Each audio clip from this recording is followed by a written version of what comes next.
जय हिंद साथियों। आज के इस वीडियो में आप देखेंगे एसएससी जीडी का पूरा एक मॉक टेस्ट। जैसे कि एग्जाम में साथियों सबसे पहले हिंदी आएगी, फिर सामान्य ज्ञान आएगी, फिर मैथ और रीजनिंग के प्रश्न आपके सामने आएंगे। तो जैसा आपका साथियों रियल पेपर आएगा, बिल्कुल रियल पेपर की ही तरह साथियों मैंने ये पूरा मॉडल पेपर तैयार किया है। यानी कि यहाँ पर भी सबसे पहले हिंदी है, फिर उसके बाद सामान्य ज्ञान के 20 प्रश्न है, फिर उसके बाद मैथ और फिर साथियों रीजनिंग है। यानी कि चारों विषयों का संपूर्ण ज्ञान साथियों आज की इस वीडियो में आप लोग देखेंगे। तो आप अगर चाहते हैं कि सिलेक्शन होना, यानी कि एक सीट अपनी एसएससी जीडी में पक्की करना चाहते हैं, तो इन सभी सवालों के आंसर आपके मनोमस्तिष्क में स्टोर होने चाहिए। और मैथ और रीजनिंग को साथियों मैं आपको इस तरीके से समझाऊंगा कि बहुत कठिन कठिन सवाल भी आपको बहुत आसानी से समझ में आ जाएंगे। तो क्लास आपकी साथियों शुरू हो चुकी है और पहला प्रश्न आपकी स्क्रीन पर आ चुका है कि आंदोलन शब्द का समानार्थी शब्द क्या होगा। देखिए, आंदोलन को इसमें से और क्या कहा जा सकता है? आरोहण कहा जा सकता है? नहीं। उद्वेलन भी नहीं कहा जा सकता है साथियों, अभियान कह सकते हैं। हाँ, यानी कि आंदोलन का समानार्थी शब्द क्या होगा साथियों? अभियान होगा। तो जिनका आंसर यहां पर सी था बिल्कुल करेक्ट था। चलिए, अल्पज्ञ का साथियों विलोम यहां पर आपसे पूछा जा रहा है। तो अल्पज्ञ का मतलब क्या होता है? अगर बात करें अल्पज्ञ के विलोम की, अगर बात करें, ठीक है, तो क्या हो जाएगा? आप लोग यहां पर ध्यान रखेंगे, अल्पज्ञ का विलोम हो जाएगा सर्वज्ञ। यहां पर सर्वज्ञ लिखा होना चाहिए था। कैसे साथियों? इस प्रकार से जैसे मैंने यहां पर लिखा है। तो अल्पज्ञ का विलोम सर्वज्ञ और सर्वज्ञ का विलोम पूछे तो अल्पज्ञ आपको बताना है।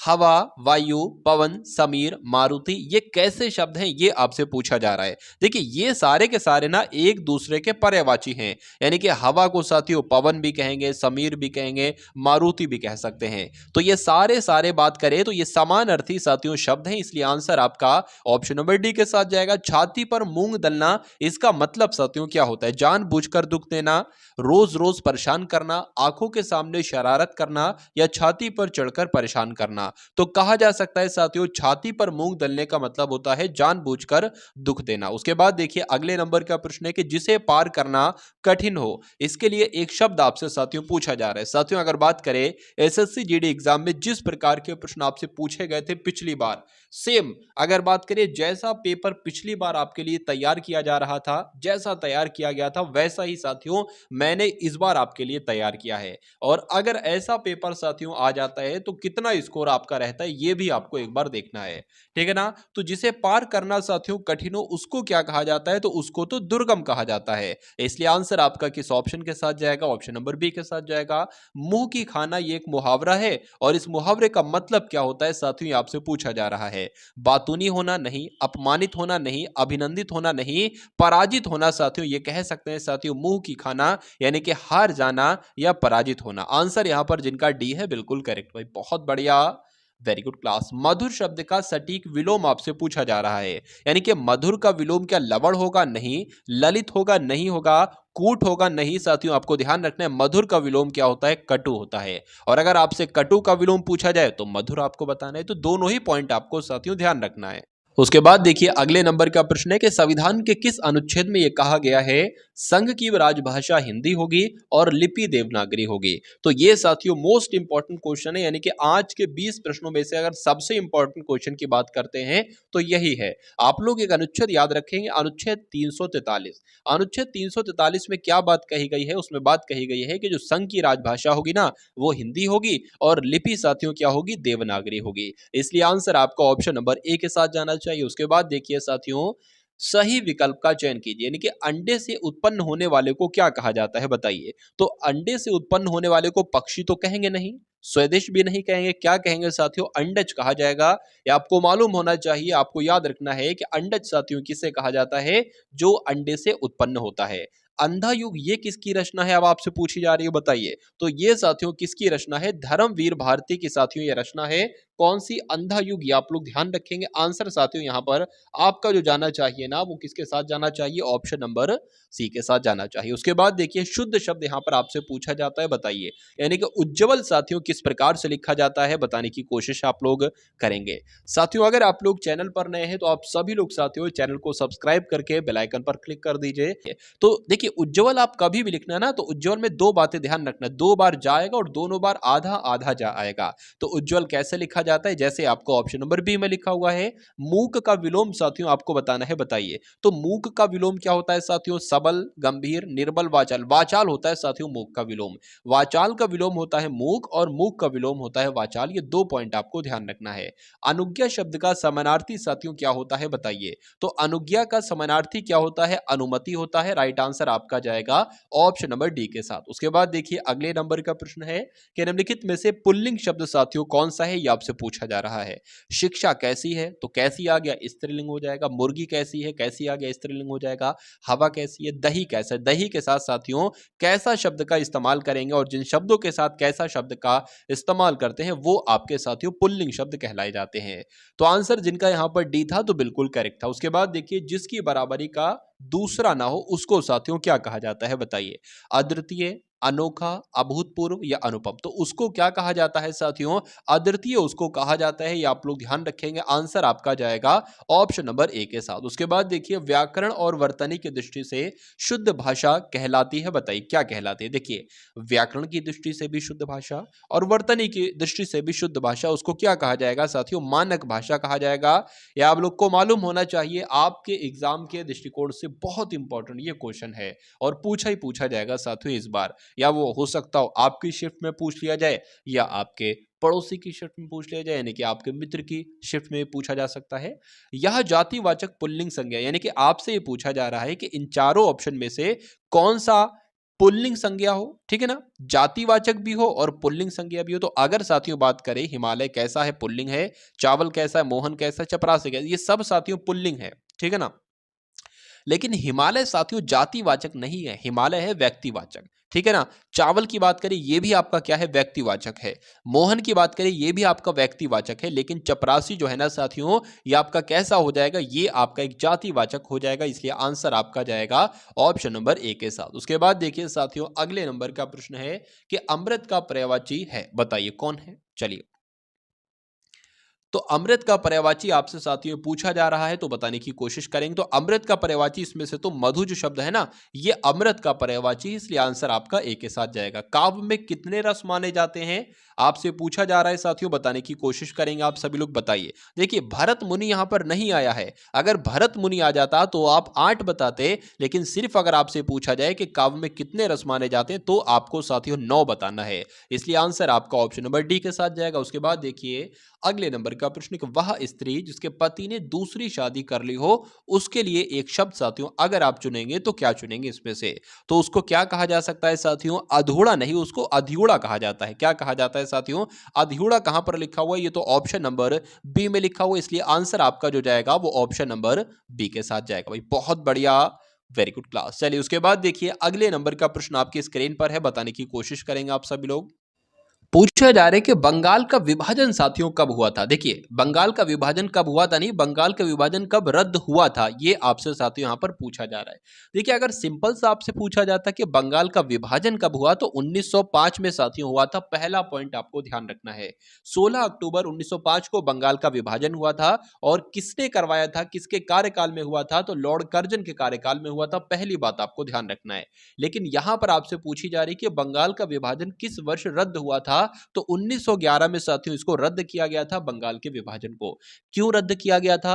क्योंकि साथियों जो दिल्ली में दरबार आयोजन हुआ था ना, जैसे कि जो आपके इंग्लैंड के जो सम्राट थे जॉर्ज पंचम जिनका नाम था, ये असल में साथियों दिल्ली आ रहे थे। तो 1911 में साथियों बंगाल के विभाजन को रद्द कर दिया गया। या आप लोग ध्यान रखेंगे साथियों। इसलिए कुल मिला के अगर बात करें बंगाल का विभाजन पूछे कब हुआ था तो 1905, पूछे रद्द कब हुआ था तो 1911 में हुआ था। और अगर बात करें साथियों जो आपका कलकत्ता से दिल्ली राजधानी स्थानांतरित हुई थी ना, वो भी साथियों 1911 में ही हुई थी। चलिए उसके बाद देखिए मिजोरम की साथियों राजधानी क्या है, आपसे पूछा जा रहा है। तो मिजोरम की राजधानी क्या है? आइजोल जो है ना साथियों मिजोरम की राजधानी है। अगर अरुणाचल प्रदेश की राजधानी पूछे तो ईटानगर आपको बताना है। अगर अंडमान निकोबार की राजधानी पूछे तो पोर्ट ब्लेयर आपको बताना है। नागालैंड की राजधानी पूछे तो कोहिमा आपको बताना है। और मिजोरम की राजधानी क्या है? आइजोल है। आंसर यहाँ पर जिनका ऑप्शन नंबर डी है तो बिल्कुल करेक्ट है। उसके बाद देखिए साथियों अगले नंबर का क्वेश्चन आपकी स्क्रीन पर, न्यूनतम मेमोरी साइज क्या है? देखिए गीगाबाइट की अगर बात करें तो ये आपका जीबी हो जाएगा। अगर किलोबाइट की बात करें यानी कि ये केबी हो जाएगा। मेगाबाइट की बात करें तो ये आपका एमबी हो जाएगा। आप लोग को क्या मिलता हो सकता हो 1 जीबी मिलता हो, 2 जीबी मिलता हो, ठीक है। और या हो सकता हो साथियों 1 GB अगर आपको मिल रहा है तो 1024 MB वो कहलाएगा, और 1 MB में साथियों 1024 KB होते हैं। तो इसमें से सबसे न्यूनतम की अगर बात की गई, सबसे कम कौन सा साइज है, वो तो किलोबाइट है यानी कि KB है। तो आंसर आपका अगर है ऑप्शन नंबर बी के साथ तो बिल्कुल करेक्ट है। हीनयान तथा महानयान साथियों ये किस धर्म से संबंधित है, ये आपसे यहां पर पूछा जा रहा है, तो बताने की कोशिश करेंगे आप सभी लोग, बताइए। तो यहां पर अगर बात करें, ये तो साथियों बौद्ध धर्म से संबंधित, यानी कि हीनयान और महायान शाखा किसके अंतर्गत थी, बौद्ध धर्म के अंतर्गत थी। आंसर आपका डी के साथ जाएगा। उसके बाद देखिए, मौलिक अधिकारों का हनन होने पर इनमें से कहां पर अपील की जा सकती है, बहुत इंपॉर्टेंट साथियों ये क्वेश्चन है। तो अगर बात करें साथियों, सर्वोच्च न्यायालय में भी की जा सकती है और हाई कोर्ट में भी की जा सकती है, यानी कि उच्च न्यायालय में भी की जा सकती है। तो आंसर आपका किस ऑप्शन के साथ जाएगा, ऑप्शन नंबर ए के साथ जाएगा। उसके बाद देखिए अगले नंबर का प्रश्न कि पालघाट दर्रा इनमें से किन दो राज्यों को जोड़ता है, बताइए। तो पालघाट दर्रे की अगर बात करें, यह साथियों केरल को और तमिलनाडु को जोड़ता है, इसलिए आंसर आपका किस ऑप्शन के साथ जाएगा, ऑप्शन नंबर ए के साथ जाएगा। भारतीय संसद में साथियों क्या क्या सम्मिलित है, देखिए संसद की अगर बात करें, संसद के 3 अंग हैं, कौन कौन से, एक तो राज्यसभा है, दूसरी लोकसभा है और एक राष्ट्रपति है। तो साथियों आंसर आपका किस ऑप्शन के साथ जाएगा, ऑप्शन नंबर ए के साथ जाएगा, और जिनका आंसर यहां पर ए है तो बिल्कुल करेक्ट है। उसके बाद देखिए अगले नंबर का प्रश्न आपकी स्क्रीन पर है कि राष्ट्रीय स्तर पर हिंदी के बाद सबसे ज्यादा बोली जाने वाली दूसरी भारतीय भाषा कौन सी है। चलिए, तो कौन सी है साथियों, आप लोग ध्यान रखेंगे साथियों, बंगाली है। क्या है, बंगाली है, यानी कि बांग्ला आपका राइट आंसर हो जाता है, और जिनका आंसर यहां पर ऑप्शन नंबर बी है तो बिल्कुल करेक्ट भाई, बहुत बढ़िया, वेरी गुड क्लास। चलिए साथियों, मैं चाहता हूं कि कम से कम समय में आपके पास ज्यादा से ज्यादा और बेहतर से बेहतर कंटेंट पहुंच जाए, यानी कि लगभग 1 घंटा भी साथियों नहीं लगेगा मेरे हिसाब से, 1 घंटे के आसपास की टाइमिंग होगी और पूरा मॉक टेस्ट मैं आपको करवा दूंगा। चलिए, गाय के दूध का रंग हल्का पीला किसके कारण होता है, ये आपसे पूछा जा रहा है। तो आपसे ये साथियों क्वेश्चन बहुत एग्जाम में पूछा जाता है कि गाय के दूध का रंग हल्का सा पीला होता है, किसकी उपस्थिति की वजह से होता है, तो कैरोटीन की उपस्थिति की वजह से होता है, इसलिए आंसर आपका डी के साथ जाएगा। उसके बाद देखिए, रंगा स्वामी कप साथियों किस खेल से संबंधित है, आपसे पूछा जा रहा है। तो रंगा स्वामी कप की अगर बात करें तो ये साथियों आपको ध्यान रखना है, हॉकी के खेल से संबंधित है, इसलिए आंसर आपका ऑप्शन नंबर ए हो जाता है। पृथ्वी अपनी धुरी पर किस दिशा में भ्रमण करती है, तो अगर आपसे साथियों ये प्रश्न पूछा जाए तो आप लोग ध्यान रखेंगे, पश्चिम से पूरब की दिशा की ओर साथियों भ्रमण करती है पृथ्वी। उसके बाद देखिए अगले नंबर का प्रश्न है साथियों, बहुत इंपॉर्टेंट क्वेश्चन है कि डीएनए संरचना का मॉडल इनमें से किसने दिया था। तो मेंडल ने, मार्गन ने, हरगोविंद खुराना ने, या वॉटसन और क्रिक ने। तो यहां पर साथियों आंसर की अगर बात करें तो वॉटसन और क्रिक का नाम आपको ध्यान रखना है। क्यों, क्योंकि डीएनए संरचना का मॉडल किसने दिया था, वॉटसन और क्रिक ने ही दिया था। भारत का कौन सा राज्य सड़क मार्ग की लंबाई में प्रथम स्थान पर है, तो यहां पर साथियों क्या आपका राइट आंसर होगा महाराष्ट्र, आपके इस प्रश्न का बिल्कुल सही जवाब हो जाता है। सबसे पहले औद्योगिक क्रांति साथियों किस देश में आरंभ की गई, आपसे पूछा जा रहा है। तो यहां पर अगर बात करें, सबसे पहले किस देश में औद्योगिक क्रांति शुरू की गई, तो इंग्लैंड में शुरू की गई, आपको ध्यान है। आंसर आपका ऑप्शन नंबर ए के साथ जाएगा। निम्नलिखित में से कौन एक अदिश राशि है, देखिए एक सदिश राशि है और एक होती है अदिश राशि। इसमें आपसे यह पूछा जा रहा है कि कौन सी इसमें से अदिश राशि है। अगर बात करें साथियों त्वरण की, तो ये एक सदिश राशि है। विस्थापन भी एक सदिश राशि है और वेग भी एक सदिश राशि है, लेकिन द्रव्यमान की अगर बात करें तो ये साथियों अदिश राशि है, इसलिए आंसर आपका ऑप्शन नंबर बी के साथ जाएगा। उसके बाद देखिए कि कैल्सीफेरोल साथियों किस विटामिन का रासायनिक नाम है, आपसे पूछा जा रहा है। तो अगर आपसे एग्जाम में पूछ लिया जाए कि विटामिन डी का रासायनिक नाम क्या है, तो आप क्या बताओगे साथियों, कैल्सीफेरोल है। या एग्जाम में पूछ लिया जाए कि कैल्सीफेरोल किस विटामिन का रासायनिक नाम है, तो आपको विटामिन डी बताना है। तो दोनों ही पॉइंट आप लोग ध्यान रखेंगे। चलिए, उसके बाद देखिए कि चाबी भरी घड़ी में संग्रहित होती है, यानी कि चाबी भरी जो घड़ी होती है उसमें कौन सी ऊर्जा संग्रहित होती है, ये आपसे पूछा जा रहा है साथियों, बताइए। तो कौन सी ऊर्जा होती है साथियों, स्थितिज ऊर्जा होती है, इसलिए आंसर आपका जाएगा ऑप्शन नंबर डी के साथ, और जिनका आंसर यहां पर डी है तो बिल्कुल करेक्ट है। भारत में वित्त आयोग का प्रधान कार्य क्या होता है, यानी कि जो वित्त आयोग है उसका सबसे बड़ा साथियों कार्य क्या होता है, वित्तीय मामलों में राष्ट्रपति को सलाह देना नहीं, वार्षिक बजट तैयार करना नहीं, केंद्र और राज्यों के बीच राजस्व वितरण करना बिल्कुल सही साथियों। इस प्रश्न के अगर राइट आंसर की बात करें तो आंसर आपको ऑप्शन नंबर सी के साथ जाएगा, यानी कि केंद्र और राज्यों के बीच राजस्व को वितरण करना साथियों ये वित्त आयोग का एक प्रधान कार्य है। 39वें नंबर का प्रश्न देखिए कि 1916 में इनमें से कौन सा पैक्ट हुआ था, आपसे पूछा जा रहा है। तो कौन सा पैक्ट हुआ था साथियों? लखनऊ पैक्ट हुआ था, यह आपको मालूम होना चाहिए, बहुत बार आपके एग्जाम में पूछा जा चुका है। उसके बाद देखिए नोकरेक जीवमंडल रिजर्व ये कहां पर स्थित है, किस राज्य में स्थित है?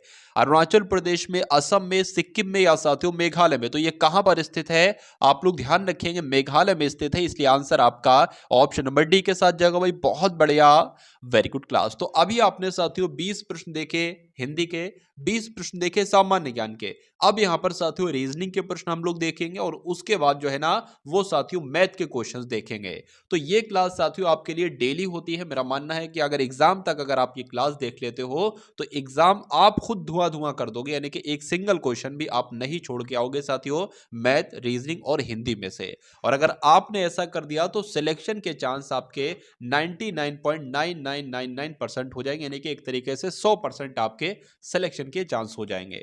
चलिए तो अब देख लेते हैं साथियों इस क्वेश्चन को कि वह आरेख पहचानना है आपको जो नीचे दिए गए वर्गों के बीच संबंध का सही निरूपण करता है। देखिए इसमें अगर बात करें ना साथियों, देखिए श्वेत है, यानी कि श्वेत एक रंग है, वस्त्र है, पुष्प है। अगर बात करें मान लीजिए साथियों ये हमने क्या बना दिया, ये श्वेत रंग बना दिया।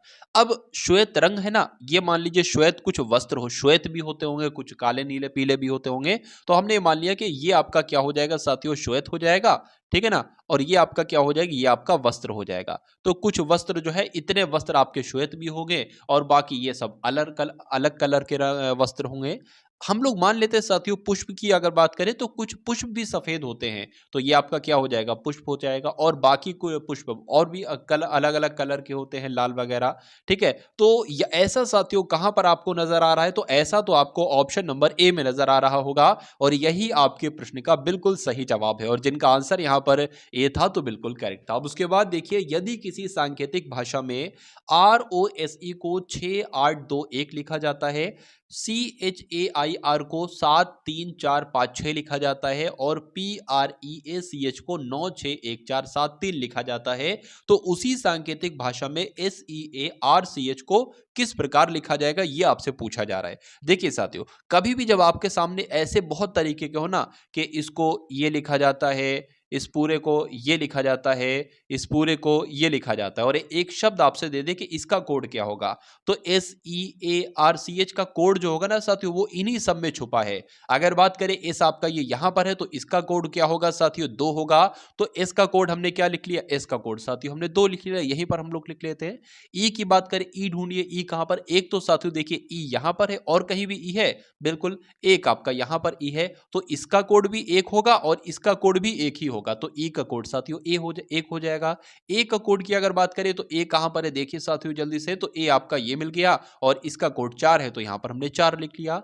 आर की अगर बात करें, ऐसे प्रश्न साथियों आपके एग्जाम में पूछे जाते हैं। आर की अगर बात करें, आर का कोड ये है 6 है, तो 6 लिख लिया। और सी की बात करें, सी का कोड क्या है साथियों, CH का कोड आपका 73 है, तो 73 आपका हो गया, यानी कि 214673 कहां पर लिखा हुआ है, 214673 कहां पर लिखा हुआ है साथियों, 214673 तो आपका ऑप्शन नंबर डी में लिखा हुआ है और यही आपके इस प्रश्न का बिल्कुल सही जवाब हो जाता है। उसके बाद देखिए अगले नंबर का क्वेश्चन आपकी स्क्रीन पर है, आपसे यहां पर पूछा जा रहा है साथियों कि इनमें से विषम कौन सा, यानी कि सबसे अलग आप कौन सा देख पा रहे हैं। तो उसके लिए तो साथियों हमें क्या करना होगा, हमें लेटर पोजीशन साथियों यहां पर लिखना होगी। तो देख लेते हैं साथियों, ये आपका 4 पर आएगा और जे आपका 10 पर आएगा, जी 7 पर आएगा और ई 5 पर आएगा। उसके बाद ए 1 पर, जी 7 पर, के 11 पर, डी 4 पर आएगा। उसके बाद अगर बात करें बी 2 पर, जी 7 पर, आई 9 पर आएगा और 5 आपका ई जो है वो 5 पर आएगा। ए 1 पर, जी 7 पर, एच 8 पर और बी आपका 2 पर आएगा। तो इसमें क्या बन रहा है, 4 से 10 हो गया, 10 से 7 हो गया, 7 से 5 हो गया, 1 से 7 हो गया, यहाँ पर 2 से 7 हो गया, फिर 9 हो गया। तो मतलब कुछ यहाँ पर मुझे तो ऐसा नहीं लग रहा है कि इसमें कुछ है। क्या और कोई तरीका है साथियों, देख लेते हैं। वोवेल वोवेल वाला भी हो सकता है। देखिए भाई, एक वोवेल है, उसके बाद एक वोवेल है, यहाँ पर साथियों 2 वॉवेल हैं, यहाँ पर 1 वॉवेल है, यानी कि इसमें इसमें और इसमें एक एक वॉवेल है, लेकिन यहाँ पर साथियों इसमें 2 वॉवेल हैं। अब 2 वॉवेल हैं तो यही सबसे अलग हो जाएगा और ये अलग हो जाएगा और यही विषम हो जाएगा, विषम हो जाएगा, तो यही आपका आंसर हो जाएगा। और जिनका आंसर यहाँ पर ऑप्शन नंबर सी था तो बिल्कुल करेक्ट था। उसके बाद देखिए अगले नंबर का प्रश्न आपकी स्क्रीन पर है। अगर बात करें कि निम्नलिखित विकल्पों में से उस शब्द को चुनना है आपको जो दिए गए अक्षरों का प्रयोग करके नहीं बनाया जा सकता। तो क्या पुश यानी कि PUSH यहां पर लिखा हुआ है तो PU भी लिखा हुआ है, SH भी लिखा हुआ है, तो बनाया जा सकता है। NAME लिखा हुआ है साथियों, N कहां पर है देख लेते हैं हम लोग एक बार। N, हाँ N आपका ये हो गया, A कहां पर है? ए साथियों यहां पर नहीं है, ए यहां पर नहीं है। अब ए नहीं है तो ये वाला जो है वो नहीं बनाया जा सकता है। एक बार हम लोग ये भी देख लेते हैं कि PEST बन सकता है नहीं बन सकता है। तो P भी है साथियों, E भी है और S भी है और T भी है। मिंट भी बन सकता होगा क्योंकि M भी है और I भी है और N भी है और T भी है। तो आंसर की अगर बात करें, आंसर आपका जो जाएगा वो ऑप्शन नंबर बी के साथ जाएगा। उसके बाद देखिए अगले नंबर का क्वेश्चन आपकी स्क्रीन पर है। यहां पर अब आपको बताना है कि साथियों इसमें से सबसे अलग कौन सा है, सबसे विषम कौन सा है। तो 470 है, 632 है, 845 है, 720 है। क्या इनका कुछ गुणा करने पर आएगा? इनको जोड़ें तो साथियों कितना आएगा? 11 आ गया। इनको जोड़ें तो ये आपका ये कितना आ गया? 11 आ गया। इनको जोड़े तो 12 और 5 आपका क्या आ जाएगा? 17 आ जाएगा। और इनको जोड़े तो साथियों कितना आ जाएगा? 9 आ जाएगा। तो यहां पर भी कुछ मैटर नहीं बन रहा है, दो तो सेम 11 11 थे, एक और 11 आ जाता तो काम हमारा बन जाता। क्या गुणा करने पर साथियों कुछ आएगा? तो 4 सत्ते आपका 28 होते हैं, 6 तीन आपके 18, 18 दून आपके 36 होते हैं। ये भी बहुत ज्यादा हो जाएगा, 14 आ जाएगा। तो यहां पर भी कुछ मामला नहीं बन रहा है साथियों। अगर बात करें देखिए ये वाला जो है ना, ये पूरा आपका किससे कट रहा है? ये 5 से कट रहा है। ये अगर बात करें ये भी 5 से कट रहा है और ये भी पूरा पूरा 5 से कट रहा है, लेकिन ये पूरा पूरा साथियों 5 से नहीं कट रहा है। नहीं कट रहा है तो यही आपका राइट आंसर हो जाएगा। ठीक है ना? मतलब आप अगर कोई भी संख्या जितनी भी बड़ी ले लो, मान लीजिए मैं 4 अंकों की या 5 अंकों की संख्या ले लेता हूं, अगर किसी संख्या के अंत में 0 आ जाए या 5 आ जाए तो कहा जा सकता है कि वो संख्या 5 से कट जाएगी पूरी पूरी। लेकिन अगर 0 नहीं है या 5 नहीं है तो वो संख्या नहीं कटेगी। 0 देखो तो 5 से कट जाएगी, 5 देखो तो 5 से कट जाएगी। तो यहां 0 था इसलिए 5 से कट जाता, यहां 5 था इसलिए 5 से कट जाता, यहां 0 था इसलिए 5 से कट जाता। तो आंसर आपका बी हो जाता। उसके बाद देखिए नेक्स्ट नंबर का क्वेश्चन आपकी स्क्रीन पर है, देखिए और बताइए कि क्या सही है यहां पर। चलिए लेटर पोजीशन अगर हम लोग रखें तो U 21 पर आता है, V 22 पर आता है और ये आपका 23 पर आता है। तो 21 22 23 बिल्कुल सही बैठ गया। 1 पर 2 पर 3 पर आता है। उसके बाद P 16 पर, R 18 पर, S आपका 19 पर आता है। तो 16 18 19 यहां पर कुछ लग रहा है भाई। G 7 पर, H 8 पर और ये 9 पर आता है। यानी कि देखिए सब क्रम से हैं, ये भी क्रम से हैं, ये भी क्रम से हैं और ये भी क्रम से हैं, लेकिन यहां पर थोड़ा सा गड़बड़ मामला है, गड़बड़ मामला है। तो यही सबसे अलग हो जाएगा और अलग होगा तो यही आपका बिल्कुल करेक्ट आंसर हो जाएगा। चलिए अब यहां पर भी आपको देखना है सबसे अलग कौन सा है। नींबू, अंगूर, सेब, संतरा, इसमें सबसे अलग कौन सा है साथियों? ये अगर आपका क्वेश्चन है तो आंसर आप साथियों क्या दे सकते हो? देखिए ये नींबू और अंगूर और संतरे में साथियों रस होता है, यानी कि ये रसदार फल हैं। कैसे फल हैं साथियों? ये रसदार फल हैं सब। लेकिन सेब की अगर बात करें, सेब रसदार फल नहीं है क्योंकि सेब में रस नहीं होता है। अब नहीं होता है तो ये सबसे अलग हो जाएगा और अलग हो जाएगा तो यही आपका बिल्कुल करेक्ट आंसर हो जाता है।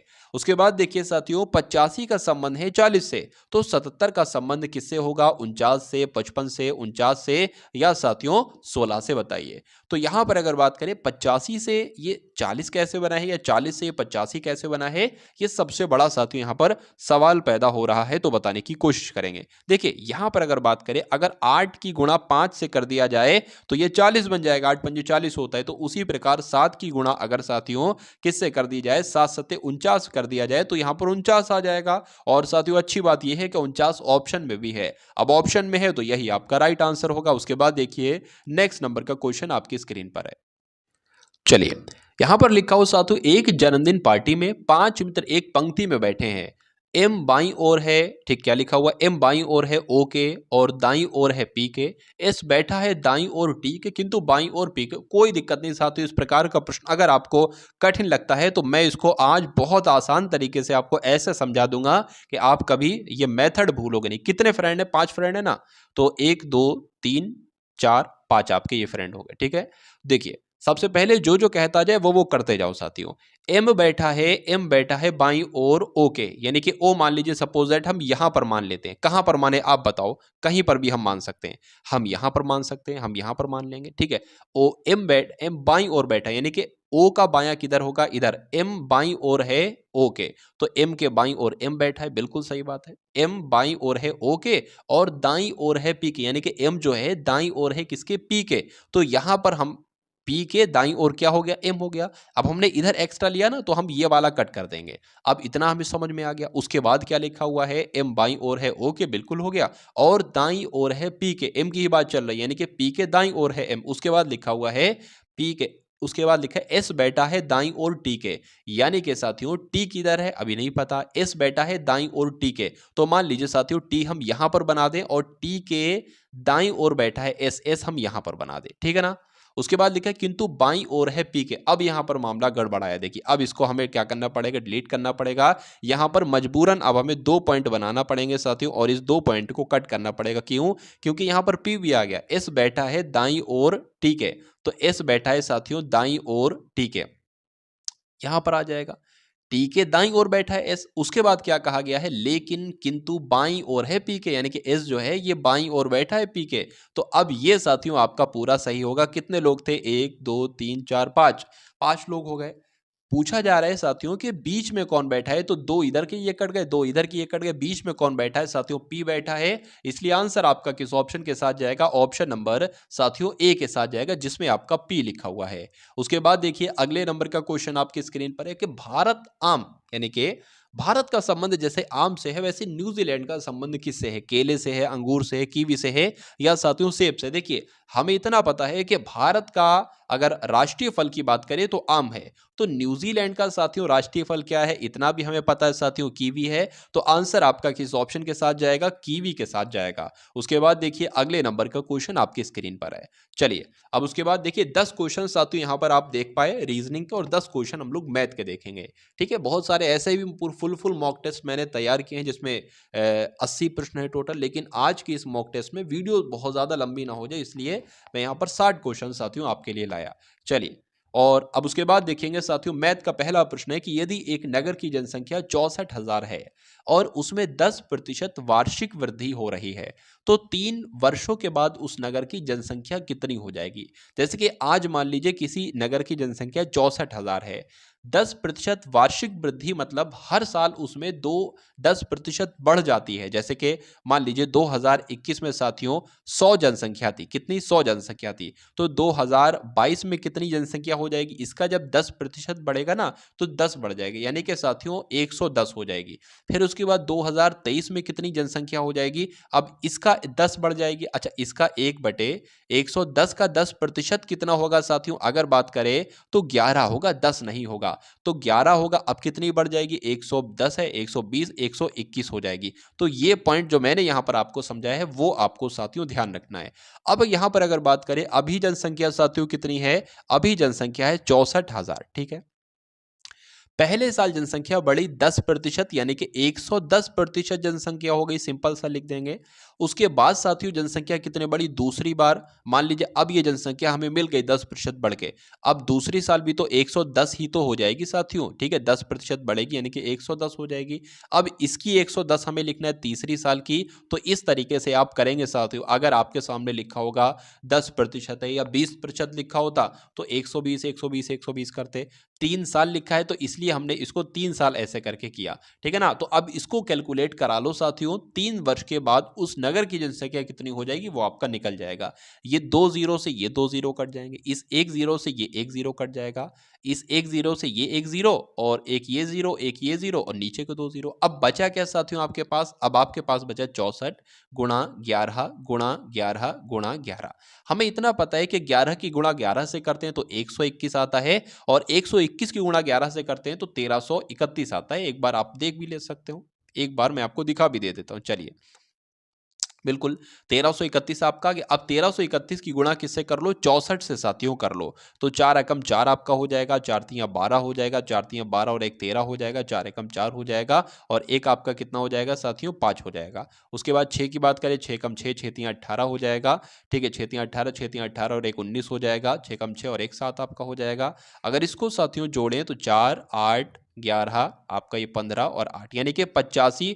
184 का किसी ऑप्शन में है तो बिल्कुल है साथियों, आंसर आपका जाएगा ऑप्शन नंबर सी के साथ। और जिनका आंसर यहां पर ऑप्शन नंबर सी है तो बिल्कुल करेक्ट है। उसके बाद देखिए अगले नंबर का क्वेश्चन आपकी स्क्रीन पर है।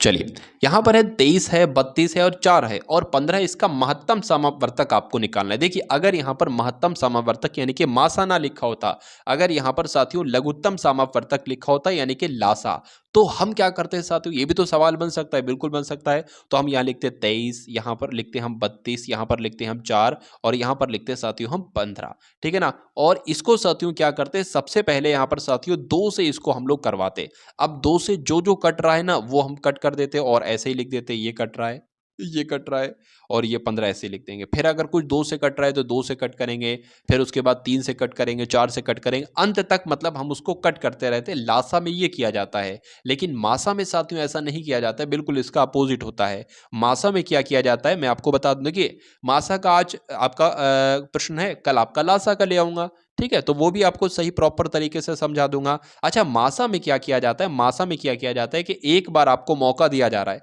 कि आप सब कट कर लो। अगर दो मान लीजिए मैंने यहां पर लिखा है तो 2 से आपका ये भी कट हो, ये भी कट हो, ये भी, लेकिन ऐसा है नहीं यहां पर। तो एक संख्या अगर मैं आपको बता दूं, एक एक ऐसी संख्या है जो साथियों एक बार में सब कट हो जाएंगे, लेकिन कितने बार आएगा, वही बार आ जाएगा साथियों, कोई दिक्कत नहीं है। तो कुल मिला के साथियों कहा जा सकता है कि 23, 32, 4 और 15 का जो मासा साथियों बन सकता है वो एक बन सकता है। इसलिए आंसर आपका जाएगा ऑप्शन नंबर ए के साथ। चलिए, उसके बाद देखिए कि एक व्यक्ति मोटरसाइकिल से 150 मीटर की दूरी 25 सेकंड में तय करता है, उसकी चाल क्या होगी। तो आपको मालूम होना चाहिए साथियों, चाल बराबर क्या होता है, चाल बराबर होता है साथियों, आपको मालूम होना चाहिए दूरी बटे समय। दूरी बटे समय है। जैसे कि मान लीजिए आप कहीं जा रहे हैं और आप किस स्पीड से चल रहे हैं, नॉर्मली आप 60 किलोमीटर प्रति घंटा के समय से चल रहे हैं और आप चाहते हो कि मैं वहां 2 घंटे में पहुंच जाऊं। मतलब एक दूरी है, 60 किलोमीटर की दूरी है। ठीक है, ये मैंने लिखा दूरी, क्योंकि चाल हमें निकालना है और आप सोच रहे हो कि मैं भाई 2 घंटे में पहुंच जाऊं, तो आपकी चाल क्या होना चाहिए, आप देखोगे ओडोमीटर में कितनी चाल से आप जाओ। तो 2 एकम 2, यहां पर क्या आ जाएगा, 30 आ जाएगा। यानी कि आपकी चाल होना चाहिए कितने किलोमीटर प्रति घंटा, यानी कि 30 की आपकी चाल होना चाहिए, 30 किलोमीटर प्रति घंटा की आपकी चाल होना चाहिए। चलिए साथियों, अब हम लोग यहाँ पर बढ़ते हैं प्रश्न की तरफ। यहाँ पर अगर बात करें, देखिए एक व्यक्ति मोटरसाइकिल से 150 मीटर की दूरी 25 सेकंड में तय करता है, तो उसकी चाल क्या होगी। तो यहाँ पर साथियों चाल बराबर क्या होता है, चाल बराबर होता है साथियों दूरी, चाल बराबर होता है दूरी बटे समय। अब यहाँ पर दूरी कितनी बताई गई है साथियों, यहाँ पर दूरी बताई गई है 150 मीटर की और यहाँ पर समय कितना है, तो 25 सेकंड का समय है। लेकिन एक बात यहाँ पर साथियों मैं आपको बता दूं कि किलोमीटर प्रति घंटे में आंसर आपको निकालना है। ठीक है ना, तो इसको भी किलोमीटर प्रति घंटे में हमें सबसे पहले बदलना होगा। जब देखिए अब यहाँ पर पहली बात आपको ध्यान रखनी है, जब मीटर प्रति सेकंड को किलोमीटर प्रति घंटे में बदलना हो तो उसको किससे गुणा कराएंगे, 18/5 से गुणा कराएंगे। लेकिन अगर कभी किलोमीटर प्रति घंटे को सेकंड प्रति मीटर प्रति सेकंड में बदलना हो तो 5/18 से गुणा कराएंगे, सीधा सा साथियों है। चलिए यहां पर अगर बात करें, 5 एकम 5 हो जाएगा आपका, 5 तियां 15 हो जाएगा, 0 हो जाएगा। 5 छंग आपका 30 हो जाएगा, 5 पंजे 25 हो जाएगा। 18 छंग कितना होता है साथियों, 18 पंजे 90 होता है और साथियों 108 होता है। ठीक है ना, 108 बटे कितना हो जाएगा साथियों, 5 हो जाएगा। अब इसको कट कर लेते हैं, 5 दूना आपका 10 हो जाएगा, 5 एकम 5 हो जाएगा, 3 बचेगा ना, पॉइंट लगेगा तो 0 बढ़ेगा और 5 छंग आपका 30 हो जाएगी। यानी कि साथियों चाल क्या निकल कर आई, 21.6 किलोमीटर प्रति घंटा साथियों चाल निकल कर आई और यही आपका बिल्कुल राइट आंसर हो जाता है। उसके बाद देखिए अगले नंबर का क्वेश्चन आपकी स्क्रीन पर है, देखिए और बताइए राइट आंसर यहां पर क्या होगा। किसी वर्ग के विकर्ण की लंबाई a है, ठीक है ना, किसी वर्ग के विकर्ण की लंबाई a सेंटीमीटर है, निम्नलिखित में से कौन सा वर्ग के क्षेत्रफल को निरूपित करता है। अच्छा, वर्ग क्या होता है? वर्ग आपका ये होता है, ये मैंने यहां पर बना दिया वर्ग। वर्ग वो होता है साथियों जिसकी आमने सामने की भुजाएं बराबर होती हैं। अगर मान लीजिए ये क्या है, अगर ये एक है तो ये भी एक होगा और ये भी एक होगा और ये भी एक होगा। खैर अच्छा, किसी वर्ग का विकर्ण क्या होगा? वर्ग तो मैंने आपको बता दिया क्या होता है, वर्ग ये होता है। वर्ग का विकर्ण क्या होता है? विकर्ण मतलब जो ऐसे टेढ़ी करके ये लाइन खींची होती, ये होती है विकर्ण। विकर्ण की लंबाई कितनी दे रखी है? विकर्ण की लंबाई दे रखी है साथियों a, ठीक है ना। और अगर बात करें ये क्या है, ये एक भुजा ही तो है, ये भी एक भुजा है, ये भी एक भुजा है, ये भी एक भुजा है, ठीक है। तो उसके बाद कहा जा रहा है कि वर्ग का क्षेत्रफल निरूपित कीजिए, यानी कि वर्ग का क्षेत्रफल कितना होगा। तो साथियों क्षेत्रफल बराबर क्या होता है, एक तरीके से अगर बात करें तो जो क्षेत्रफल होता है ना, अगर जो भुजा है, मान लीजिए इस भुजा की लंबाई साथियों 5 सेंटीमीटर है, तो भुजा का क्या कर दो, स्क्वायर कर दो, यानी कि भुजा का वर्ग ही साथियों क्या होता है, क्षेत्रफल होता है। तो सबसे पहले हमें भुजा हम ज्ञात करें ना, अगर हमें भुजा ज्ञात हो गई यानी कि इसकी लंबाई हमें मालूम पड़ गई, तो हम क्षेत्रफल निकाल लेंगे, भुजा का स्क्वायर कर देंगे, क्षेत्रफल निकल आएगा। यहां पर साथियों लिखा हुआ है कि विकर्ण की लंबाई कितनी है, a सेंटीमीटर है, ठीक है भाई। तो अच्छा, विकर्ण की लंबाई का एक सूत्र भी होता है साथियों, क्या? विकर्ण की लंबाई का, विकर्ण की लंबाई, विकर्ण की लंबाई का साथियों सूत्र क्या होता है, a√2 होता है, ठीक है ना, a√2 होता है साथियों। तो a√2 साथियों है, ठीक है। अब यहां पर अगर बात करें, इसको थोड़ा सा चेंज करना पड़ेगा, मेरे हिसाब से ये प्रश्न में अल्फा लिखा था, ठीक है, अल्फा लिखा था। तो वर्ग का, सॉरी, विकर्ण की लंबाई यानी कि वर्ग के विकर्ण की लंबाई का सूत्र क्या होता है, a√2 होता है। और विकर्ण की लंबाई यहां पर कितनी दे रखी है, अल्फा दे रखी है, यानी कि अल्फा बराबर साथियों क्या हो जाएगा, a√2 हो जाएगा, ठीक है, a√2 हो जाएगा अल्फा। इतना बात आपको साथियों समझ में आ गई होगी। तो अगर बात करें साथियों, ये a है और a क्या होता है, a ही एक तरीके से भुजा होता है। तो a हम निकाल सकते हैं, बिल्कुल निकाल सकते हैं। a बराबर क्या हो जाएगा, अल्फा जैसे लिखा था वैसे लिखा जाएगा। √2 है, √2 इसके नीचे आ जाएगा, √2 आपका इसके नीचे आ गया। यानी कि अब हमें a समझ में आ गया, ये a क्या है, a क्या होता है साथियों, भुजा होती है। मैंने आपको बताया था भुजा निकाल लो, उसका स्क्वायर कर दो, वो आपका क्षेत्रफल हो जाएगा। भुजा तो हमारे पास निकल कर आ गई है। ए बराबर अल्फा/√2, ए बराबर अल्फा/√2 हो जाएगा। ए बराबर अल्फा/√2 हो जाएगा। इसका मैंने कहा था, इसका स्क्वायर करा लोगे तो क्या निकल जाएगा, इसका क्षेत्रफल निकल जाएगा, तो इसका भी स्क्वायर करा लोगे साथियों, अल्फा स्क्वायर आ जाएगा और नीचे क्या आ जाएगा, √2 गुणा √2 आ जाएगा। √2 गुणा √2 साथियों क्या आ जाता है, सिर्फ 2 लिख सकते हैं हम, √2 गुणा √2 को, और ऊपर क्या आ जाएगा, अल्फा स्क्वायर आ जाएगा। तो अब आंसर की अगर बात करें, अल्फा²/2 जो लिखा होगा वो आपका आंसर होगा। यहां पर घात 4 लगी इसलिए नहीं होगा, ये भी नहीं होगा, इसमें कोई पावर नहीं लगी है। यहां पर साथियों आपका आंसर जाएगा ए स्क्वायर, या अल्फा स्क्वायर कह सकते हैं, अल्फा²/√2। तो आंसर आपका किस ऑप्शन के साथ जाएगा, ऑप्शन नंबर सी के साथ जाएगा। उसके बाद देखिए अगले नंबर का प्रश्न आपकी स्क्रीन पर है, देखिए और बताइए कि क्या राइट आंसर यहां पर साथियों आपका हो सकता है, बन सकता है। चलिए एक घनाभ की लंबाई, चौड़ाई व ऊंचाई 12 सेंटीमीटर, 4 मीटर तथा 3 मीटर है। मतलब एक घनाभ की लंबाई 12 मीटर है, उसकी चौड़ाई 4 मीटर है और उसकी ऊंचाई 3 मीटर है। उस अधिक से अधिक लंबे बांस की लंबाई ज्ञात करें जो उसमें रखा जा सकता है। सपोज दैट, मान लीजिए साथियों घनाभ आपका ये हो गया एक घनाभ। इसमें कहा गया है कि इसमें सबसे लंबे तरीके से हम बांस कैसे रखेंगे। जब हम इस प्रकार से कुछ बांस को रखेंगे तभी तो ये सबसे लंबा हो पाएगा। अगर ऐसे रख देंगे तो थोड़ी ना लंबा होगा, ना ऐसे रख देंगे तब भी लंबा नहीं होगा। अगर इस शेप में रखेंगे ऐसे करके तो वो सबसे लंबा बांस कहलाएगा। यानी कि अधिक से अधिक लंबे बांस की लंबाई ज्ञात कीजिए, यानी कि आपको विकर्ण ज्ञात करना है, एक तरीके घनाभ का विकर्ण आपको ज्ञात करना है। तो उसमें जो उसमें रखा जा सके, तो आपको क्या ज्ञात करना है, घनाभ का विकर्ण ज्ञात करना है। एक तरीके से इन्होंने थोड़ा सा लैंग्वेज को चेंज कर दिया कि बच्चा कंफ्यूज हो जाए। तो घनाभ का विकर्ण आपको ज्ञात करना है। अगर प्रश्न में ये लिखा होता कि घनाभ का विकर्ण बताइए, तो आप क्या करते, तब भी आप यही करते और तब भी आप यही करेंगे। आप क्या करोगे साथियों, घनाभ का विकर्ण ज्ञात करने का सूत्र जो होता है, लंबाई स्क्वायर प्लस ऊंचाई स्क्वायर प्लस चौड़ाई स्क्वायर, ये होता है। अब अगर बात करें साथियों, यहाँ पर अंडर रूट ले लिया हमने। लंबाई स्क्वायर, लंबाई कितनी है, 12 है, 12 का स्क्वायर कराओगे 144 आ जाएगा। ऊंचाई कितनी है साथियों, ऊंचाई जो भी है 4 का स्क्वायर आएगा कुल मिला के, तो आपका कितना हो जाएगा, 16 हो जाएगा, ठीक है ना। एक सेकेंड, 16 आपका हो जाएगा। ऊंचाई देख लेते हैं कितनी, ऊंचाई आपकी वैसे 3 है, कोई दिक्कत नहीं है। 3 का अगर स्क्वायर कराओगे तो 9 हो जाएगा। अब इन सबको साथियों क्या करो, इन सबको जोड़ लो। तो 4 और 6 आपका कितना हो जाएगा, 10 हो जाएगा। 10 और 9 आपका 19 हो जाएगा। एक कैरी लग जाएगा, 1 और 1 2 हो जाएगा। 2 और 4 आपका 6 हो जाएगा। और यहाँ पर साथियों कितना हो जाएगा, आपका 1 हो जाएगा। 169 की अगर बात करें तो ये तो 13 का स्क्वायर होता है, यानी कि अंडर रूट में क्या आ जाएगा साथियों, 13 गुणा 13 हो जाएगा, यानी कि 13 की 13 से गुणा करोगे तो 169 आएगा। अब अगर बात करें साथियों, ये अंडर रूट हट जाएगा, यानी कि 2 की जगह 1 13 यहां पर निकल आएगा। तो क्या अगर बात करें साथियों कि उस अधिक से अधिक लंबे बांस की लंबाई कितनी होगी साथियों, 13 होगी। ये आपको 13 मीटर होगी। इसलिए आंसर अभी आपका साथियों जाएगा ऑप्शन नंबर बी के साथ। बहुत बढ़िया, वेरी गुड क्लास। चलिए अब उसके बाद देखिए अगले नंबर का प्रश्न आपकी स्क्रीन पर है, देखिए और बताइए क्या राइट आंसर हो सकता है।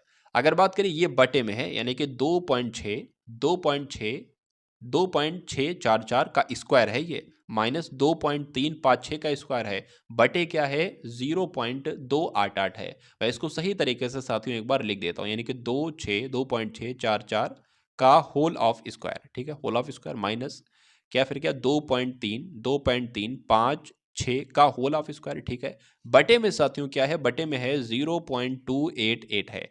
इसको आपको सरल करना है, कैलकुलेट करना है। देखिए अगर हम इसको a मान ले पूरे को तो a स्क्वायर हो जाएगा ये, माइनस इसको b मान ले तो ये क्या हो जाएगा, b स्क्वायर हो जाएगा। यानी कि अगर बात करें a square minus b square बराबर क्या होता है साथियों, a प्लस भी होता है और a माइनस भी होता है। ये आपको मालूम होगा, बचपन में आपने बहुत पढ़ा होगा। तो इसको a मान लिया, इसको b मान लिया। अब जैसे ये है ना, जैसे ये लिखा हो ऐसे इसको खोल लो, यानी कि a plus B a minus B.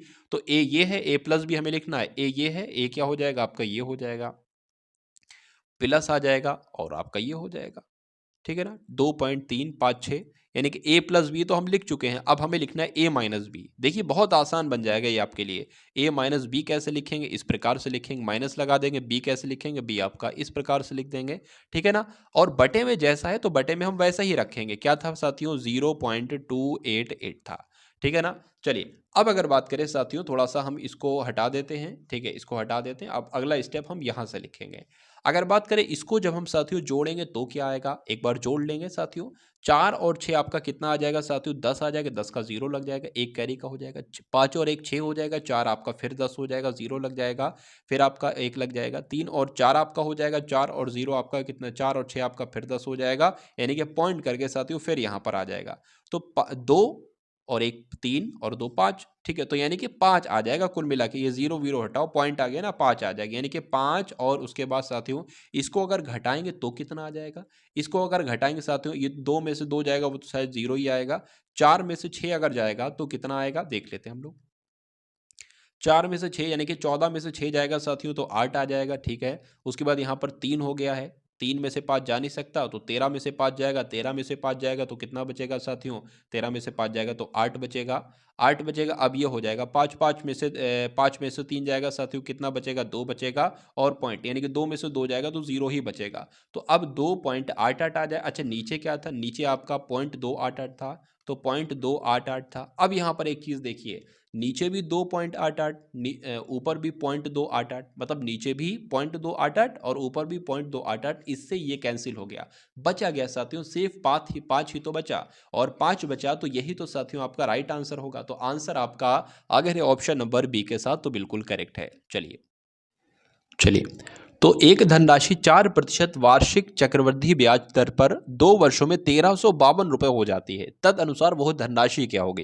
देखिए यहाँ पर साथियों आपके सामने क्या क्या दे रखा है, एक तो दर दे रखी है, यहाँ पर बहुत आसान तरीके से मैं आपको बताऊंगा। एक तो यहाँ पर साथियों दर दे रखी है, यानी कि रेट दे रखी है 4%, ठीक है। उसके बाद साथियों समय दे रखा है, कितने का समय आपका 2 वर्ष का दे रखा है, ठीक है। उसके बाद साथियों आपका अगर बात करें 1350 हो जाती है, यानी कि ये ए ही तो कहलाएगी साथियों, 1352। और आपसे पूछा क्या जा रहा है साथियों, एक तरीके से मूलधन, यानी कि आपसे पी पूछा जा रहा है।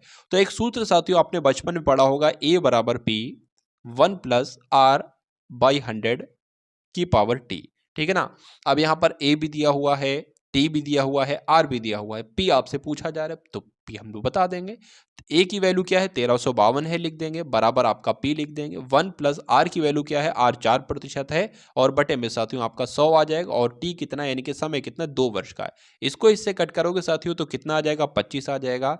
25 एकम 25, 25 और एक आपका एक इधर भी तो रहेगा, 25 एकम 25, 25 और एक 26, 26 बटे 25 यहां पर आ जाएगा। यानी कि अब आपके सामने जो बनेगा 1352 बराबर पी, ठीक है, गुणा 26/25, 2 बार लिखना है साथियों हमें, क्यों, क्योंकि स्क्वायर लगा हुआ है। 26/25 और फिर से साथियों क्या आ जाएगा, 26/25 आ जाएगा यहाँ पर। अब अगर साथियों बात करें, देखिए अब बहुत आसान तरीका, पी ज्ञात करना है तो पी एक तरफ कर लो और ये बाकी चीजें एक तरफ कर लो। पी बराबर 1352 है ना, ये 25 इसकी गुणा इससे हो जाएगी, ये 25 इसकी गुणा इससे हो जाएगी, बटे में क्या आ जाएगा, 26 गुणा 26 आ जाएगा। तो ये हम लोग एक बात सही तरीके से साथियों लिख लेते हैं, ठीक है ना। तो कैसे साथियों लिखेंगे, अगर बात करें तो 1352 गुणा 25 गुणा 25 बटे में क्या आ जाएगा साथियों, 26 गुणा 26 आ जाएगा। ये क्या है, ये पी के बराबर है, सब ये पी के बराबर है। अब अगर बात करें साथियों, 13 दूना आपका 26 होता है, 13 एकम 13 हो जाएगा, 0 लग जाएगा, 13 13 चक्कू आपका 52 हो जाएगा, 13 चौक आपका 52 हो गया, ठीक है ना। 13 कम 13, 13 दूना आपका 26 हो जाएगा, फिर इसको कट करेंगे, 13 पंजे 65, 13 छंग 78, 13 अट्ठे 104, तो 13 अट्ठे 104 हो गया। इस 2 से कट होगा साथियों, ये 4 रह जाएगा, इस 2 से कट होगा साथियों, ये आपका 2 रह जाएगा। तो अब बचा क्या साथियों, 25 गुणा 25 बचा, और साथियों आपका कितना बचा, आपका साथियों 2 बचा। तो 25 की 25 से कराओगे साथियों क्या होगा, कितना होता है, 625 होता है, और 625 की 2 से कराओगे साथियों क्या होगा, 1250 हो जाएगा। ये आपको ध्यान रखना है, 625 625 साथियों, 600 600 आपके कितना हो जाएंगे, 1200 हो जाएंगे, और 25 25 आपके 50 हो जाएंगे। तो कितनी धनराशि है साथियों, 1250 धनराशि है। आंसर आपका ए के साथ जाएगा। उसके बाद देखिए अगले नंबर का प्रश्न आपकी स्क्रीन पर है कि 5000 पर 2 वर्षों के चक्रवृद्धि ब्याज और साधारण ब्याज का अंतर क्या होगा, तद अनुसार ब्याज की दर 8% है, बताइए। देखिए एक सूत्र होता है साथियों, कभी भी आपसे पूछा जाए कि 2 वर्ष के चक्रवृद्धि ब्याज और साधारण ब्याज का अंतर क्या होगा, तो 2 वर्ष का चक्रवृद्धि ब्याज और साधारण ब्याज का अंतर होता है पी आर स्क्वायर बटे 100 का स्क्वायर, 100 का स्क्वायर। तो पी की वैल्यू क्या दे रखी है, 5000 दे रखी है साथियों। उसके अलावा आर की वैल्यू क्या दे रखी है, आर की वैल्यू यहाँ पर क्या दे रखी है, 8% दे रखी है। 8 के ऊपर स्क्वायर आ जाएगा, यानी कि 8 गुणा 8 आ जाएगा। उसके बाद साथियों 100 गुणा 100 आ जाएगा, 100 के ऊपर स्क्वायर लगा ना, तो 100 गुणा 100 आ जाएगा। इन 2 जीरो से ये 2 जीरो कैंसिल हो जाएंगे, इस एक जीरो से ये एक जीरो कैंसिल हो जाएगा। 5 एकम 5, 5 दूना 10 हो जाएगा, 2 एकम 2, 2 चौका आपका 8 हो जाएगा। तो 4 अट्ठे कितने हो जाएंगे साथियों, 4 अट्ठे आपके कितने हो जाएंगे, 32 हो जाएंगे। क्या 32 ऑप्शन में है, तो बिल्कुल है, आंसर आपका ऑप्शन नंबर ए के साथ जाएगा। उसके बाद देखिए साथियों अगले नंबर का क्वेश्चन आपकी स्क्रीन पर है, देखिए और बताइए राइट आंसर। चलिए साथियों यहां पर अगर बात करें, एक स्कूल में 180 छात्रों का औसत भार कितना है, 50 किलोग्राम है, और लड़कों का औसत भार 60 किलोग्राम है, और लड़कियों का 45 किलोग्राम है। स्कूल में लड़कों और लड़कियों की संख्या क्या है। इस प्रश्न की अगर बात करें, बहुत सारी किताबों में इसका बहुत लेंथी तरीका लिखा हुआ है, लेकिन साथियों ऑप्शन की मदद से अगर आप इसको करेंगे ना, तो बहुत जल्दी और बहुत आसानी तरीके से कर लेंगे। यानी कि कंपैरिजन की अगर बात करें, जो किताब में इसका सॉल्यूशन लिखा है बहुत कठिन लिखा है, आप नहीं समझ पाओगे, लेकिन मैं आपको इसको थोड़ा सा आसान भाषा में समझाता हूं कैसे। पहली वाली लाइन में लिखा है कि एक स्कूल में 180 छात्रों का औसत भार कितना है, 50 किलोग्राम है। यानी कि कहा जा सकता है साथियों क्या, कि 180 छात्रों का साथियों औसत भार कितना है, 100, हाँ कितना है, सॉरी सिर्फ 50 किलोग्राम है। तो अगर बात करें 180 छात्रों का कुल वजन कितना है, तो 18 पंजे 90 होता है, और 2 जीरो लगे हैं तो वो 2 जीरो लग जाएंगे, यानी कि 180 छात्रों का कुल वजन जो है वो साथियों 9000 किलोग्राम है। कितना है, 9000 किलोग्राम है, 9000 किलोग्राम ही तो होगा। एक स्कूल में 180 छात्रों का औसत भार 50, यानी कि देखा जाए हर एक बच्चे का भार 50 किलो है, तो 180 बच्चों का भार कितना होगा, 9000 किलोग्राम होगा।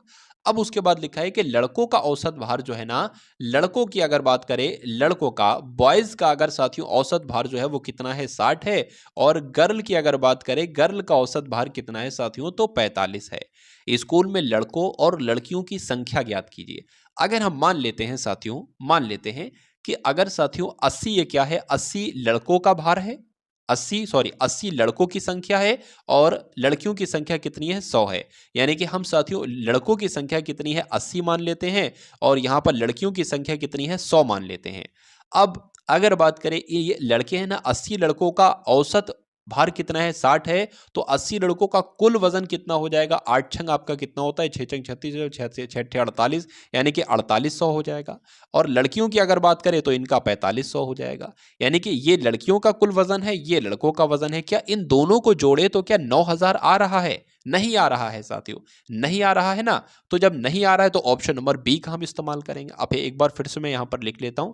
180 छात्र थे जिनका औसत वजन साथियों 50 किलोग्राम था, टोटल वजन था इनका 9000 किलोग्राम। बी को अगर लेते हैं, यानी कि अगर बात करें साथियों, मान लेते हैं लड़कों की संख्या 65 है और इसमें दे रखा है कि 65 की अगर बात करें तो लड़कों का औसत वजन 60 है। लड़कियों की अगर बात करते हैं साथियों, 115 लड़कियों की संख्या है और लड़कियों का औसत वजन की बात करें तो 45 है। यानी कि साथियों कहा जा सकता है कि अगर 65 की गुणा 60 से कराएंगे तो हमें लड़कों का कुल वजन मिल जाएगा। 115 की गुणा 45 से कराएंगे, टोटल वजन हमें मिल जाएगा लड़कियों का। लड़कों का कुल वजन, लड़कियों का कुल वजन, अगर इनको जोड़ेंगे, अगर 9000 आए तो यही हमारा आंसर होगा बी। देख लेते हैं साथियों, 6 पंजे आपका 30 हो जाएगा, 6 पंजे 30 हो जाएगा, ठीक है ना। 3 लग जाएगा, 6 चंग 36 और 3 आपका कितना हो जाएगा, 39 हो जाएगा। उसके बाद अगर बात करें 115 और 45 की, आप इधर को करा लो, 115 और 45 की गुणा इधर करा लो। 5 पंजे 25 आपका हो जाएगा, 7 आपका आ जाएगा, 5 आपका आ जाएगा। अगर बात करें साथियों 4 पंजे आपका 20 हो जाएगा, ठीक है, 4 कम 6 हो जाएगा, 4 एकम 4 हो जाएगा, 5 आ गया, 7 आ गया, 11, 5, यानी कि इतना आपका आ जाएगा। कितना आ जाएगा साथियों, 5175 आ जाएगा। अब क्या 5175 और 5175 और 3900 आपका कुछ गड़बड़ साथियों यहाँ पर हो रही है क्या? नहीं, कोई गड़बड़ नहीं। तो उसके बाद अगर बात करें इनको जोड़ो और इनको जोड़ो साथियों, यानी कि किसको किसको, इनको और इनको जोड़ो तो 9000 नहीं आएगा।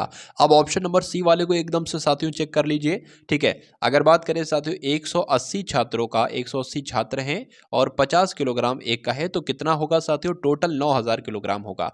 अब अगर हम मान लेते हैं साथियों कितने छात्र हैं, 60 छात्र हैं जिनका औसत वजन कितना है, 60 है, यानी कि कितना आ जाएगा, 3600 आ जाएगा।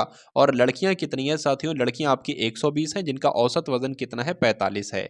तो ये तो 36 आ गया, इसको देख लेते हैं, 45 और 12 की गुणा कर लेते हैं एक बार साथियों। 45 गुना आपका 90 हो जाएगा, 45 कम 45 हो जाएगा, ये आपका साथियों 540 हो जाएगा, यानी कि 5400 आपका यहाँ पर हो जाएगा। तो इसको जोड़ो क्या साथियों, 9000 आएगा। देख लेते हैं साथियों, 36 और 54 को एक बार जोड़ लेते हैं, 0 आ गया। हाँ, ये आपका साथियों कितना आ जाएगा, 9000 यहाँ पर जो है वो पूरा पूरा 9000 यहाँ पर साथियों जोड़ने पर आ रहा है। तो आंसर आपका किस ऑप्शन के साथ जाएगा, ऑप्शन नंबर सी के साथ आपका बिल्कुल करेक्ट आंसर हो जाता है। चलिए, अब उसके बाद देखेंगे साथियों, नेक्स्ट नंबर का क्वेश्चन है कि ए एक कार को 20 दिनों में कर सकता है, जबकि बी वही कार 12 दिनों में करता है। क्या लिखा हुआ साथियों, जो जो लिखा है वो सबसे पहले उतार लीजिए। ए एक कार को 20 दिनों में कर सकता है, बी की अगर बात करें, बी उसी काम को 12 दिनों में कर सकता है। बी ने वह कार केवल 9 दिनों तक किया, उसके बाद छोड़ दिया वो काम। फिर जो बाकी का काम है, वो शेष काम जो बाकी बचा हुआ है, वो ए काम कितने दिनों में पूरा कर पाएगा। तो सबसे पहले साथियों क्या करेंगे, सबसे पहले एक ऐसा नंबर लेंगे जो 20 के पहाड़े में आएगा और 12 के पहाड़े में आएगा, वो 60 नंबर है। 20 तियां आपके 60 हो जाएंगे, 12 पंजे आपके 60 हो जाएंगे, यानी कि ये टोटल काम क्या है, ये 60 जो है ना साथियों, ये 60, ये क्या है, ये टोटल काम है। टोटल वर्क जो किया गया है वो 60 किया गया है। और ए एक दिन में कितना काम करता है, 3 करता है। और साथियों बी एक दिन में कितना काम करता है, 5 काम करता है। तो अगर बात करें, इसमें कहा गया है कि बी ने कार्य केवल 9 दिन तक किया, यानी कि 5 एक दिन का कार्य करता है बी, और 9 दिनों तक उसने काम किया, तो यानी कि बी ने टोटल 45 काम किया। अब टोटल काम है 60 और बी ने टोटल काम 45 किया है, यानी कि 15 काम बचा है। अब जब 15 काम बचा है और ए इसको पूरा करता है और ए एक दिन में 3 काम करता है, तो जब बचा हुआ काम 15 है और ए एक दिन में 3 काम करता है, तो जाहिर सी बात है इसको 5 दिन लगेंगे शेष काम को करने के लिए। तो आंसर आपका किस ऑप्शन के साथ जाएगा, ऑप्शन नंबर ए के साथ जाएगा, यानी कि 5 दिन का समय साथियों उसको लगेगा। तो जिनका आंसर यहां पर साथियों ऑप्शन नंबर ए है, तो बिल्कुल करेक्ट हो जाता है। तो ये आपने देखे साथियों 20 प्रश्न हिंदी के, 20 प्रश्न सामान्य ज्ञान के, 10 प्रश्न आपने मैथ के, 10 प्रश्न रीजनिंग के। तो ये क्लास आपको साथियों कैसी लगी? मैंने पूरी कोशिश की साथियों कि आपको सबसे बेस्ट कंटेंट दिया जाए, जो आपके एग्जाम में आपसे क्वेश्चंस पूछे जा सकते हैं वो आपको दिया जाए, और ये आपको साथियों एग्जाम तक अगर आपका ये ऐसा चलता है तो सिलेक्शन एक आपका 101% बहुत आराम से हो जाएगा। तो इस वीडियो को लाइक कीजिएगा, वीडियो को शेयर कीजिएगा। मिलते हैं हम सभी लोग आने वाली वीडियो में। जय हिंद साथियों।